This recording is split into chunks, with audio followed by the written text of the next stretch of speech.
Sir sir just it's fine sir. ఎలా ఉందంటే fine ఉంది అంతే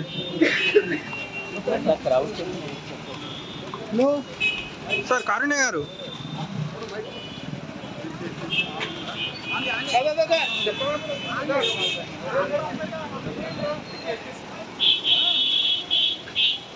సార్ ఇట్స్ ఫైన్ జస్ట్.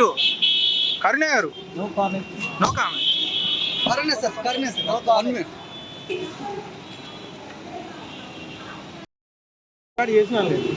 చేసావు చూసా మీరు అడుగుతున్నా. కారుణ్య సింగర్ సింగర్